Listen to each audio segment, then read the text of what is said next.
Hello दोस्तों, रोशनी education point में आप सभी का स्वागत है। दोस्तों, हम लोग डीएलएड 4th सेमेस्टर का द्वितीय प्रश्न पत्र देख रहे हैं। इसमें हम लोग वस्तुनिष्ठ और वन लाइनर क्वेश्चन से सॉल्व कर रहे हैं। चलिए आज हम लोग देखते हैं वन लाइनर में 19 से इससे पहले 18 तक का अगली वीडियो में हम लोग देख चुके हैं। तो 19वां प्रश्न है, विद्यालय में पर्यवेक्षक की आवश्यकता के 2 कारण बताइए।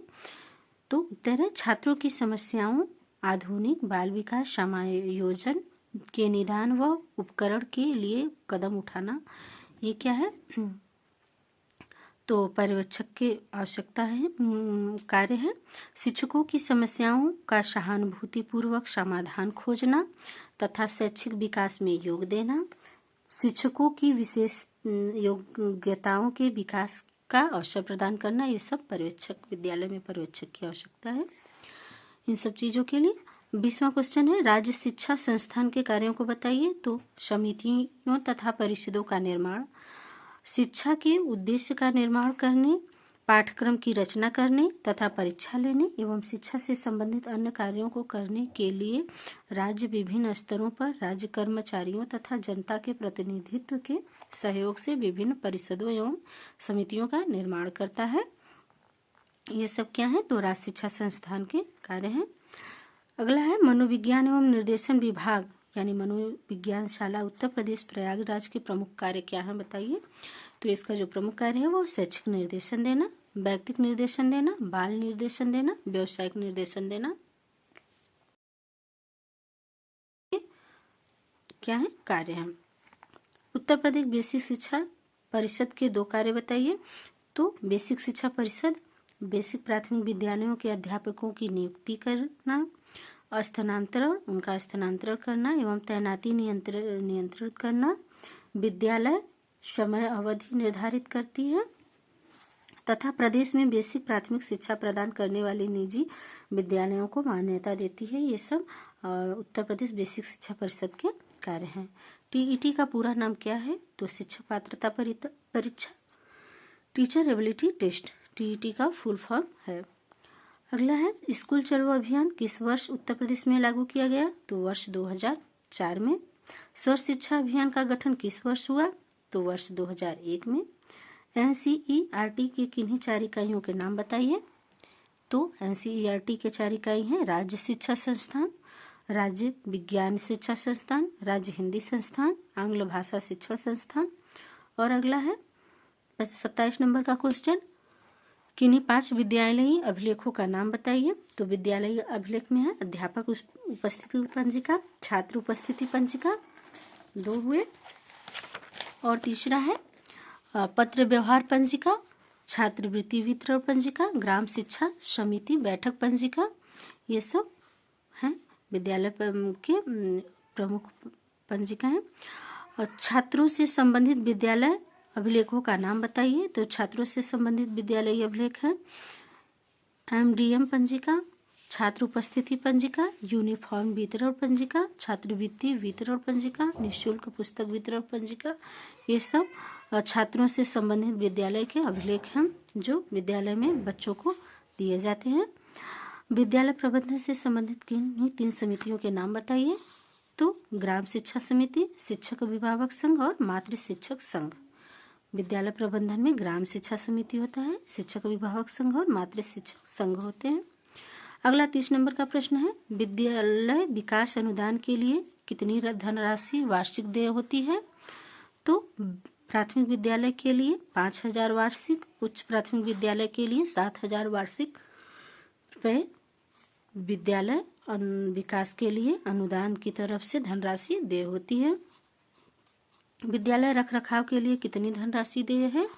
तो 75 मतलब 7,500 वार्षिक, इतना विद्यालय के रखरखाव के लिए प्रतिवर्ष दिए जाते हैं। अगला है, निःशुल्क यूनिफॉर्म के लिए कितनी धनराशि दी जाती है? तो 400 प्रति छात्र प्रति वर्ष, मतलब एक छात्र पर 400 रुपये दिए जाते हैं। निःशुल्क यूनिफॉर्म के लिए प्रत्येक बच्चे को एक जोड़ी गणवेश दिया जाता है। टीएलएम के लिए प्रत्येक विद्यालय के प्रत्येक शिक्षक शिक्षिका को कितनी धनराशि दी जाती है? तो प्रत्येक विद्यालय में प्रत्येक शिक्षक शिक्षिका को 500 रुपये दिए जाते हैं TLM के लिए।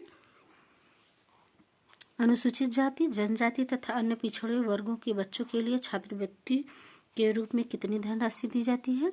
तो 1 से 5 तक के लिए 300 रुपये और कक्षा 6 से 8 तक के लिए 480 रुपये वार्षिक की दर से दी जाती है। विद्यालय प्रबंधन समिति में कुल 15 सदस्य होते हैं, जिनमें 11 अभिभावक सदस्य और शेष सदस्य होते हैं। शेष 4 सदस्य में होते हैं विद्यालय के प्रधानाध्यापक या अध्यापिका, लेखपाल, मिडवाइफ और प्रधान द्वारा नामित सदस्य होते हैं।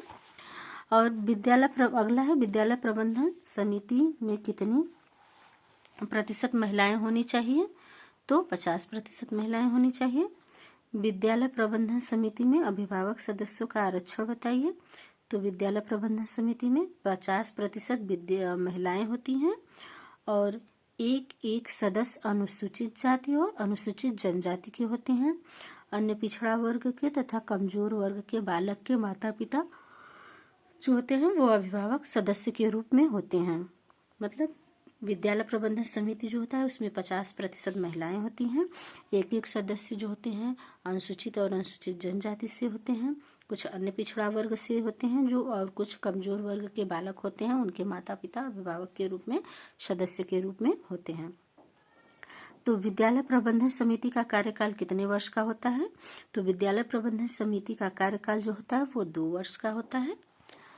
RTE अधिनियम कब बना है? तो RTE अधिनियम जो है 2009 में बना है। RTE 2009 निःशुल्क और अनिवार्य शिक्षा का अधिकार अधिनियम उत्तर प्रदेश में कब लागू किया गया? तो जुलाई 2011 से। भारत में RTE कब से लागू हुआ? तो 1 अप्रैल 2010 से। ये बना तो 2009 में, लेकिन भारत में पूर्ण रूप से लागू हुआ 1 अप्रैल 2010 से। RTE 2009 के अनुसार एक शैक्षिक सत्र में कितने कार्य दिवस निर्धारित किए गए हैं? तो प्राथमिक विद्यालय हेतु 200 कार्य दिवस और उच्च प्राथमिक विद्यालय में 220 कार्य दिवस निर्धारित किए गए हैं। RTE 2009 के अनुसार एक शैक्षिक सत्र में कुल कितने घंटे शिक्षकों की पढ़ाई सुनिश्चित करना है?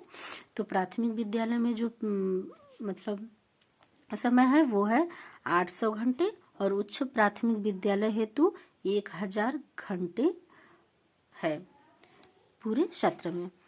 विद्यालय प्रबंधन समिति का कार्य दायित्व बताइए। तो RTE 2009 के अधिकार कानून को आसपास के लोगों को बताना, 6 से 14 वर्ष के बच्चों के नामांकन एवं उपस्थिति सुनिश्चित कराना, सभी अध्यापक एवं छात्र विद्यालय में समय पर नियमित रूप से आएं यह सुनिश्चित करना, उपस्थिति और सीखने की प्रगति के बारे में शिक्षक एवं छात्रों को बताना, 3 साल के लिए विद्यालय विकास की योजना बनाना, विकलांग बच्चों का नामांकन करना, ड्रॉप आउट बच्चों को शिक्षा की मुख्य धारा से जोड़ना, मतलब जो बच्चे छूट गए हैं उन्हें फिर से शिक्षा की से जोड़ना, विद्यालय में निर्माण संबंधी रखरखाव संबंधी कार्यों तथा यूनिफॉर्म वितरण का संपादन करना, ये सब विद्यालय प्रबंधन समिति के कार्य हैं। दोस्तों आज की वीडियो में बस इतना ही। वीडियो को दोस्तों में शेयर कर दीजिए और लाइक कर दीजिए। धन्यवाद।